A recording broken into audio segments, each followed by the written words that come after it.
So you're planning a renovation. Today, I'm here to help you turn your dream reno into a smooth sailing project, or at least one where you only lose your cool once or twice. If you're ready to dive into the chaos, and more importantly, the increased value in a home you love, let's get started.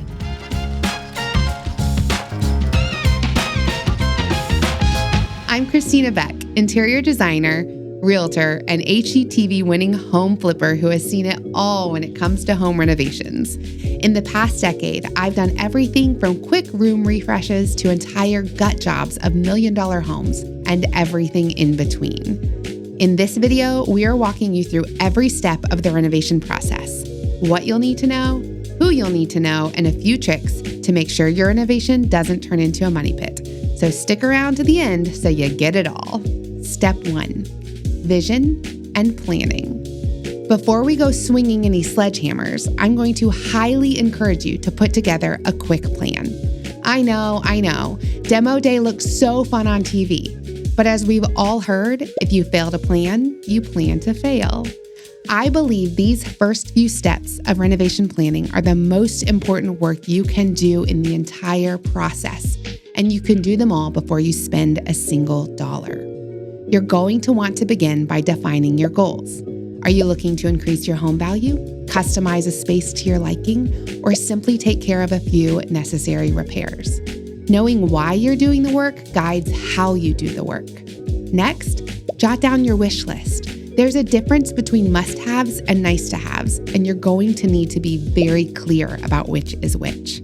Use resources like mood boards, Pinterest, or design guides to streamline this process and give visuals for the ideas you have in your head. Just a hint, budget often dictates these more than we'd like. Speaking of budget, step 3 in planning is to define your basic budget. This is where we start pulling in other people. You yourself can determine what you're comfortable spending, but it helps to have a contractor, a group of subcontractors, or a designer let you know if that's a realistic number for what you want to do. Having a consultation with one or more of these professionals is a low investment way to clarify your plan and start to determine your team and your budget. Before we get to your team, just a quick note that as you consider budget, I highly recommend putting about 10 to 15% of your total cost aside as a contingency. As experienced of a team as you may work with, a construction contingency is like a financial safety net for your renovation plans. And here's why you need one. Renovations love surprises. Walls hide secrets, floors cover mysteries, and no matter how carefully you plan, there's always that unexpected bonus feature waiting to pop up mid-project. Your contingency gives you flexibility on how to handle them. Step 2, assembling your team. All right, let's talk about that amazing team you're going to work with. There are a couple of different ways to do a renovation. The most common is to work with a general contractor. A GC is typically responsible for the execution of the work on site. They'll hire and manage subcontractors like plumbers, electricians, and carpenters. They'll order materials, schedule inspections, and oversee daily activities that make sure things are done correctly and safely. The GC's focus is hands-on and project-specific, ensuring each phase of the construction is executed according to plan. They're also the go-to for problem-solving any unexpected site issues. Another option is to manage the project yourself by hiring out individual trades or subcontractors. This means you will be the one responsible for timeline, checking the quality, communicating between trades when there's overlap, and determining who's responsible for in-between work, like cleaning up the work site or handling changes in scope as they come up. I typically recommend people reserve this way of doing things for smaller projects or for when they have time to manage a lot of details and comfort with the level of construction. No matter which way you choose to go, you'll want to do your due diligence in hiring professionals who are working on your home in any capacity. Ask if they're licensed and insured. Get referrals from neighbors and friends who've been highly satisfied with the work on their own homes. Ask about licensing and insurance for the individuals responsible for the work, and don't hesitate to ask all the questions that come to your mind as you're getting estimates. A few contractor hiring tips. Make sure quotes are detailed and in writing and that communication is clear. Red flags include verbal-only quotes and poor communication. You want to know what kind of work to expect from someone, and that starts with the first contact. Pro tip, and not just because I'm an interior designer, but the more you have written down and visually available, the better your project will go.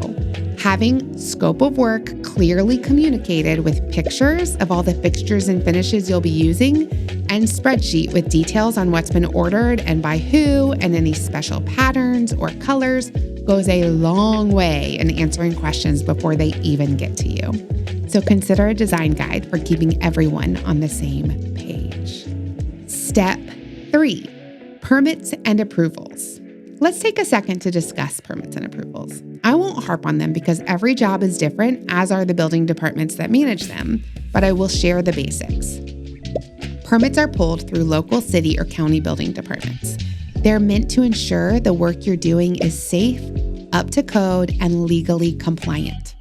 Proper permits mean inspectors will review the work at key stages, reducing the risk of issues down the road.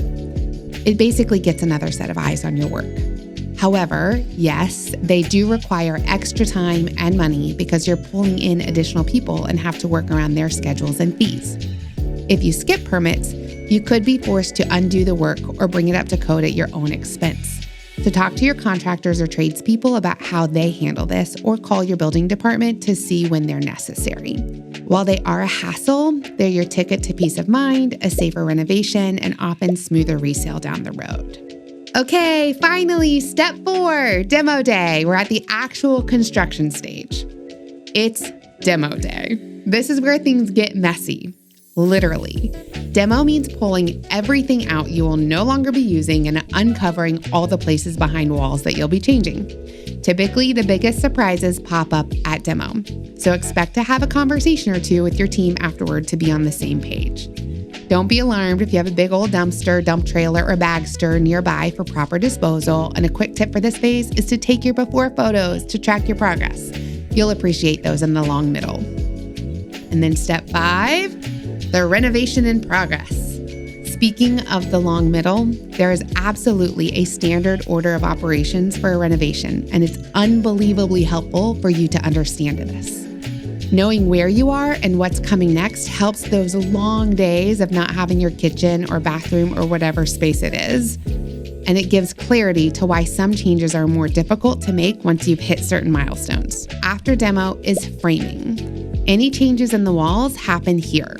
Once those walls are constructed or reconstructed, if you're taking down old ones, you'll move on to mechanicals.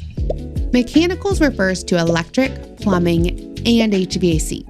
And these are all the things that need to be placed within those walls. Once they're set, you have them inspected, then you insulate around them, and then you hang drywall. Something to note about plumbing and electric: if you're changing around a bathroom or kitchen layout, you'll need to know what appliances and lights and vanities and shower faucets you're using way back at this part before those are ever installed, because they all involve placing pipes or valves or electric boxes at the wall at very specific spots. Keep an eye on weekly progress and ask questions as you have them, but also a helpful tip to remember is that some delays are normal. You've typically got a lot going on in all of these areas with a lot of people or details to manage, and even the best contractors can get pushed back a bit. Step 6, finishes and design. Gracious, when that drywall goes up, it makes a difference. And then comes all of the pretty parts. These involve cabinets or vanities, countertops, flooring, tile, and paint. Yes, all the fun parts. But also, each choice impacts that budget. And as a designer, I like to remind clients that not every single thing needs to pack a punch. The low-key background elements allow extra special things to shine brighter. So go back to that list of must-haves versus nice-to-haves and get help when you need help making decisions. Major timing tip here. You really want to have all of your fixtures and finishes chosen and ordered before the renovation starts. It's shocking how many times we've planned on something that wasn't ordered yet and then it's gone out of stock, or we've needed specific measurements for it that weren't listed online, or it would have been helpful to see colors for it in person. Taking the time to order all of your selections way ahead of time avoids delays and lets your contractor focus, keeping everyone from having to chase down new items in the middle of the work. Step 7, final inspections and walkthrough. You're basically done, right? But I say basically because those final steps are incredibly important. Final walkthroughs and inspections are crucial. Walking through the renovated space with your contractor or tradespeople allows you to ask questions, note any little punch list items that need to be completed, like touch-up paint or fixture adjustments. My process for this involves placing little pieces of blue painter's tape on all of the areas I want to discuss with the contractor so I don't forget where they are. And then final inspections ensure safety and functionality and also brings peace of mind that everything is wrapped up. Things to check include outlets, faucets, appliances, windows, doors, and overall finish quality. Don't feel bad about pointing out imperfections. This is your home and your goal is to have it the way you expect. And then slowly, after all the dust and waiting and potential changes and decisions and hardware store charges and blue tape and contractors in and out of your home, it's all wrapped up. It's still a house, one that requires maintenance and the knowledge of how to care for it, but it's yours and you put the energy and worthwhile effort into adding value to it.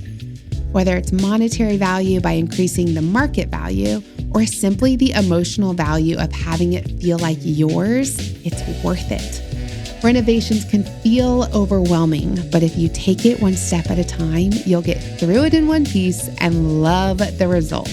If you found this guide helpful, like and subscribe for more design and real estate tips. Reach out to me for info on my design guides for a step-by-step walkthrough on selecting everything for your home renovation, and comment below or send us an email for any Cincinnati or Dayton real estate needs.